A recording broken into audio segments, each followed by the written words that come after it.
All right, so I am so excited to have Chris and Phil joining me now, co-owners of the Vietnomz Restaurants in Central Florida. There's one in Orange County, one in Seminole County, and who knows where else one might pop up.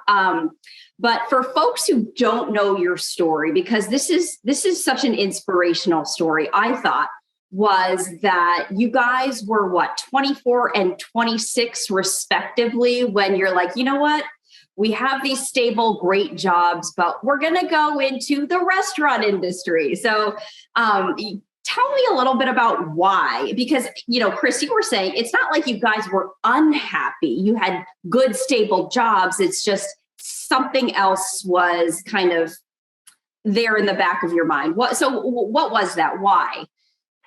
Yeah, so I think, for me, I've always wanted to explore the road of entrepreneurship.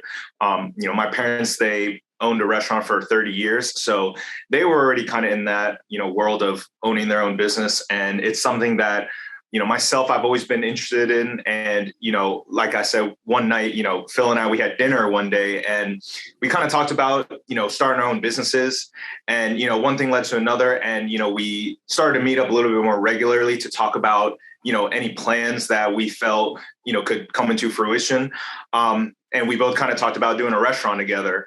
And that's kind of where the whole idea kind of started. So the restaurant industry is one of the riskiest industries that you could possibly go into. And Phil, when we were talking, you had mentioned that your parents weren't exactly super enthusiastic when you initially told them. So why did you decide to go ahead with this dream? Well, I always believed that, with Chris and I being so young, we had time on our side to kind of just take risks that our parents, didn't really have. My parents, I'm sure Chris's parents were the same way. They were looking, more stable jobs, say 401k, build towards retirement. For me, I felt that the risk was worth the reward for me. I always had that backup plan, with college, and there's so many different routes I could have took. So in terms of restaurants, my parents, especially were against that because my uncles and my aunts are in the restaurant industry. They've seen how stressful it is and the hours that it takes to run a business. But like I said, we were so naive that we were like, oh yeah, hey, we'll just modernize it and streamline everything so we don't really have to do what they had to do.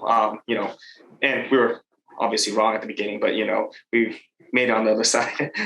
Obviously it's like, your parents want to protect you. They went, everyone has their own journey, but, they've seen obviously just how hard it is to succeed in the restaurant industry. So was there any, I would say fear, but did that concern you that you would be worrying your parents? Like, how did you navigate that? Yeah, I think, with any person or any group starting a business, there's always that fear of failing. And I think that's really what separates, the entrepreneurs and what Mark Cuban says, the wantrepreneurs. Really, it just comes down to getting it done. I think, Phil and I, we had months where we discussed, we were planning stuff. And there was even at one point where, we felt maybe we weren't going to make it happen.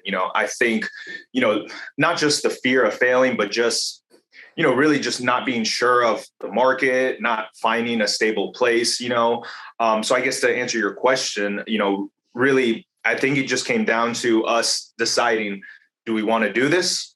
Or are we just going to sit back and, think about it for years saying, oh, we could have done this or we should have done this. And I think ultimately we both just said, hey, you know what? We're young, kind of what Phil said. And, let's take a risk. Something Phil and I always kind of say is, fortune favors the bold. So, it really comes down to who's about it. And I think, with our family's help financially and, with kind of our experience of past leadership skills and really just our love for food, we frequently dine out a lot. I think all those factors just kind of said, hey, let's just go for it and, work our asses off and hope for the best. Which is what you did. But, Chris, you were also mentioning, you guys were so young, right? Mid 20s. people, some of them did not take you guys seriously.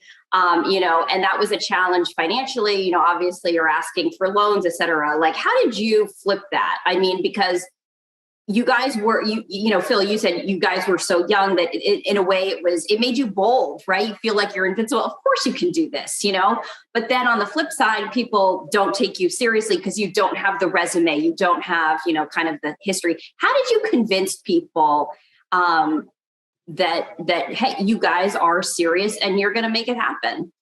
So I guess our route to, owning a business was, not very traditional. A lot of the landlords, it was really hard to get in contact with them. They'd call us and like, oh, so what's your concept? We would tell them, our concept hasn't been in Orlando before, like a fast casual Vietnamese. It was so foreign to like, oh, how to make it like not Chipotle style, but like that. That's how we had to explain it to them, like a Chipotle style Vietnamese restaurant. It was just really hard to grasp and understand, and it was really hard to get landlords to even take meetings with us. So we had to go like search, LoopNet and Craigslist, and where we found our first location was actually like, I think it was like 15 pages back on Craigslist, where they just had this sushi restaurant up, and then we tour it, and we try to find like these random gems, and like even our Waterford location, it's like that plaza was like a one-off of Waterford. It was kind of like, oh, hey, are you sure this is going to make it? Like a major brand like Pita Pit went out. So that's kind of the route we took to, just kind of use like our youth, like our lack of experience to get into. Well, you didn't pigeonhole yourselves, right? Like, I feel like other people, maybe more traditional people, you think a certain way, but you guys used your youth to your advantage, because you're like, okay, there are no rules. The rules don't apply to us. Let's, go different avenues, which is how you found your location, which is super interesting. Because Chris, when we were talking, and I loved what you said, is that you turned an obstacle into an opportunity. The first location, the one in Winter Park, was tiny, right? And like in the beginning, Phil, I think you said didn't even have refrigeration. Like you had to go out and get your ingredients every day. So Chris, like how did you decide, okay, this is an obstacle. It's tiny, right? Like only a couple of tables, right? Less, like a dozen or so. How did you turn that into an opportunity? I think for us, we didn't really, I guess, care about the size or the whatnot. We just focused more on making sure customers were coming through the door and that we had all avenues of revenue possible. So when we opened in 2016, this was kind of slightly before the, delivery boom with all the Uber Eats and DoorDash. So really, we were just really banking on customers walking in and customers calling in.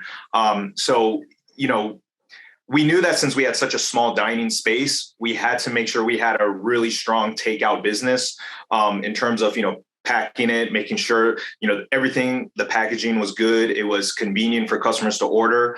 And I think that obviously really helped us leading to, 2020, the pandemic that hit us globally. But yeah, we were just really focused on, making sure that we can convert our really tiny dining space into more takeout opportunities. So that really helped our business a lot. And Phil, you were talking, because I think, something that you both are saying time and time again is, obviously there was a lot of planning, but you just went for it, right? Like the entrepreneurs versus the wantrepreneurs. But Phil, you were mentioning in the conversation that we had offline that there was one day, like there was a point in time where you guys were kind of not financially where you wanted to be. And in fact, you actually had to open before you were ready for one day to make the rent. Right. And then you kind of closed it to reopen it. But what was that like when you're like, you know what, we may not be 100% ready, but we got to pay the bills. So we're just going to open it for one day. Like, I mean, that's, hey, you put it all on the line there. Yeah. So it was our first time doing like any type of construction, right? Like it was, we didn't understand the delays that happen in trade. A 4-week timeline is going to be really 6 weeks with permitting and, lack of supplies. And it's even worse now. But back then we were so green to everything. We budgeted, our amount to build out the store. We both quit our jobs to kind of do this full time, obviously. So we had no income coming in, and we didn't expect to be delayed about, I think it was a month and a half, about 2 months. Right. And then so our rent started kicking in that day. And we didn't want to really tap into our reserve for the rest of construction. So we're like, okay, let's just do like a soft friends and family type of thing. We didn't really announce it. So we opened the doors, and the community around this Goldenrod University area, it was amazing. We had like a line out the door, even though there was no advertising, we had no signs. And I think we sold maybe like 2 hours worth of food. I think we made enough for rent. It was like $1,100. Yeah, we made like $1,100 enough for rent. And then we ended up closing the rest of the week to see what went wrong, what went right. And it wasn't planned or anything. It was just kind of like, let's open the door and see, how it was actually disastrous that day. Like our AC was broken, our hood wasn't working. It was like, I think it was like 100 degrees in there, smoked out. Customers, like, they probably couldn't see each other from across the table. It was pretty scary. And then that was kind of just how we initially opened before even a soft opening. We're like, hey, let's just make this happen and give us another month of like life, and then try to figure it out after that. So after that day, did you have more confidence or less confidence?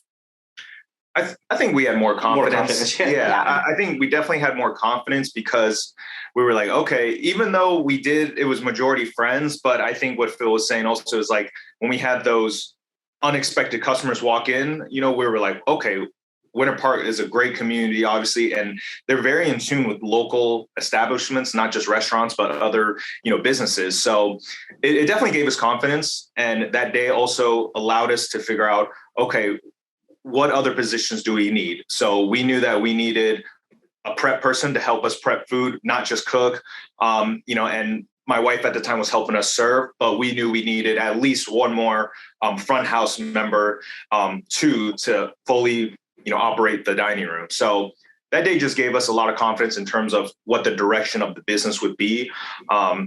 So yeah, it was definitely helpful to open that day. I mean, obviously, this is not an easy journey. You're working around the clock. It's a lot of, it's very draining financially, emotionally, mentally, physically.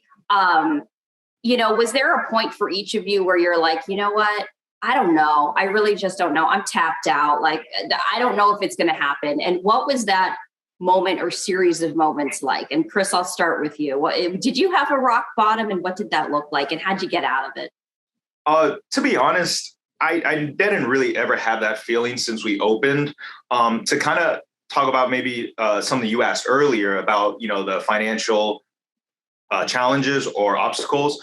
Again, when we were initially trying to fund the business, like I said, I think 2 banks turned us down because, we were very young. They obviously didn't want to gamble on 24, 26-year-olds.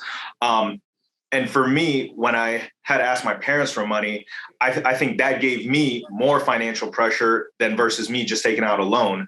I think when I had to ask my parents, I think that really made me like, okay, my back's against the wall now. I can't fail because I just can't let my parents down, So after they, gave us, the money to start the business, something that we did, which, probably don't recommend to other, entrepreneurs or people starting out, but we actually opened up a credit card that had a 0% APR for the first year, and we maxed that out too. So we were just, it was, again, kind of our backs to the wall. We maxed out all our, avenues of, really starting the business. So I think really once we opened up, I never really had that feeling of, oh, I'm going to give up. I think it was always just, we got to keep going, and we just got to keep working. Him and I, we work 7 days a week, 13, 14-hour days. And that's not even including going home to do payroll, to do more marketing. So the first year was really challenging. But it really, I think, shaped our work ethics and how to really lead the business. So obviously you can't continue like that forever. Phil, how do you deal with the burnout? Because I can't even imagine. I mean, literally, you're working around the clock. And then when you're not physically there, you're doing other stuff and you're probably dreaming about all of this too. Like, how do you deal with that? How do you find that balance? Or is there a balance? Yeah, a lot of people get into business thinking like, oh, hey, I'm going to just be an owner and work less. But it's, the first year of us opening, I think that first month was like, okay, this is not exactly what our parents feared was going to be our life. It's you're living and breathing this every hour of the day. Even before that, we didn't even have suppliers that would, now we have suppliers that can ship to our store. But back then it would be 7, 8 in the morning. I would have to we used to have a market down the street, pick up a bunch of groceries in my car and then drive here. And then we would prep daily because we didn't have enough refrigeration to do it. But while you're in it, you don't really have time to say that you don't want to do it, because it is your business at the end of the day. It only hurts us if we're not going to wake up and, put in the time. There was even, I think it was like probably 5 months where I got in an accident right down the street. I got T-boned. And at the time it was only Chris and I working. So, I called Chris like, hey, you got to come pick the groceries up. And I took like a Tylenol, I think, and I just came straight. And I tied my car total. My parents, I left my car there, rolled back, got dropped off, and pretty much worked the next week with like a concussion. It's just like, so you have to just sacrifice those times. You miss birthdays, holidays. And it's just like, those are the sacrifices you just have to make. It's not even like, oh, hey, do I do this or do I not do this? Because there's really no option, once you're a business owner. So looking back through this incredible journey over the past, 5 or so years, 6 years, has it all been worth it? All the sacrifice, all the hard work, everything? Oh, yeah. Yeah, absolutely. Yeah, definitely. No regrets, obviously. It's, we kind of always say, we changed each other's lives. It obviously came with a lot of sacrifice, a lot of hard work, but, now we're in a position where we're able to not just build a business, but also build other opportunities for our team. We're really trying to build our management team to, open up other opportunities for them, along with, store ownership, and other leadership roles. So it's been great. So if there are people out there who are, listening to this and they've always kind of wanted to take that leap, into pursue their passion, what advice would you give people, whether it's within the restaurant industry or not? Is there something that you learned along the way, maybe an experience that you want to share, or kind of, a mantra that you've always, had? I guess kind of how Chris and I work is you can plan and plan and plan and plan, but if you just don't do any action on what you're planning, it'll never come into fruition. Like your plan is only a plan, right? Like once you start working and building a business, regardless of what business it is, it's never going to go according to your plan. You just have to put in the time, the sweat, and just work and build. Ever feel like, because I know that you obviously had to open early, did you ever feel fully prepared, or was kind of like learn as you go and it was kind of organic in that evolution? No, we definitely learned as we went. Our system now compared to how we opened at the beginning is night and day. Like, it's not even recognizable. We used to cook like one chicken for every order, and now it's like our business is that's not even feasible now, Right. We learned and took advice from our customers, things they liked, things they didn't like, and we just kind of averaged it out and put our take on it. And things have changed from the beginning. Like, so even some of our recipes have changed, and all those different experiences kind of mold Vietnomz to what is that. We're still changing to this day. We have new systems in place that we change based on our managers and our staff and things they tell us. So in business, it's constantly flowing, constantly changing, and we just try to stay as liquid as we can with it, and learn. So obviously, Chris, it's like you can't, if you feel you probably can never feel 100% ready, right? You just got to do it. Yep. You just have to do it. It's, advice to, people that want to start their own businesses, you just have to do it. Quote that I always kind of relate to is, you miss 100% of the shots you don't take. And I think that's really what it is about starting your own business. You can plan, you can, overthink things. I feel like most of the time you're the person that stops yourself. Mm-hmm. You just got to go for it, and sometimes you can do it by yourself, or you can get a partner like what we did, and you just have to take the risk and do it. So were you guys born with this mindset? Because it sounds like both of you, obviously you've gone through a lot of different challenges, but it seems like there was always the mindset of got to get it done. There is no other option. Were you born with that mindset? How did you cultivate that mindset? Because a lot of people might have packed their bags and walked away, or, I don't know, given up. But it doesn't sound like either of you really ever seriously considered giving up. Yeah, I think some of Chris and I's closest friends, one of the traits that they'll describe us is we're both extremely competitive. Like it can be anything. I think, like walking to our cars or, like buckets in the trash, but we're extremely competitive. And I think that kind of builds to like the nature in business, right? It's like you're competing against yourself, you're competing against, other businesses. And I think that type of mindset just helped us, stay competitive and hungry constantly. How did you not develop imposter syndrome though? Because obviously you can be competitive with yourself and you're always kind of just marking your own progress. But if you always look outward to other people and you don't feel like you're quite at that level, how do you deal with that? I mean, obviously confidence is a big part of it too. Chris, how do you, when you first started out, how did you handle that? Well, I think it's whenever you hear people talk about, you have to work at your own pace. Your timeline is not the same as other people's timeline. That's actually really 100% true. Of course, when you're, starting out. So when we were starting out our restaurant, we would look to, companies like Bento. We would look at Tijuana Flats, even Chipotle on a national scale. We were thinking, okay, what were they doing? And we really looked up to them and try to figure out, okay, what did they do to grow their business, to build their brand? When we kind of did the same. But really, again, it's just working at, your pace. At just some point, you have to dig in on your own. You focus on building your own brand. But of course, competition helps. It helps fuel, your motivation. So that's really what we did. Do you feel like another part of your success is that you kind of put, it sounds like you had confidence and you were hardworking, but you kind of put maybe ego aside. Do you think that has anything to do with it? I mean, you just kind of put your nose to the grindstone and you're like, okay, just hard work. Oh yeah, definitely. When we first introduced the concept Vietnomz to, our friends, a few family members, even just other people that lived in Orlando, we were definitely met with a lot of skepticism. People already thought, okay, Orlando has a lot of great Vietnamese restaurants.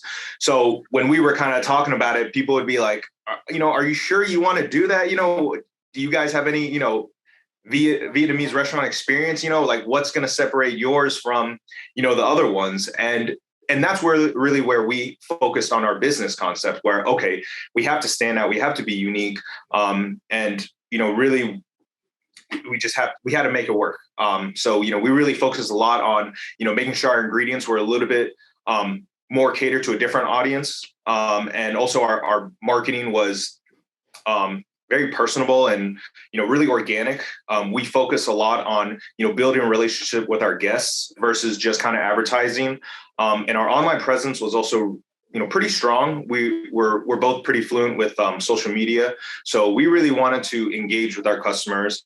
And like you said, just kind of learn what they liked, what they didn't like. We had different kinds of breads for our banh mi, but we changed it due to, customer requests. And really we just wanted to listen to the customers and just figure out what they liked. And we made adjustments to our business. So what's next for you guys? Anything new? I mean, obviously just in the past number of months, you opened the Lake Mary location, but anything new on the horizon that folks should know about?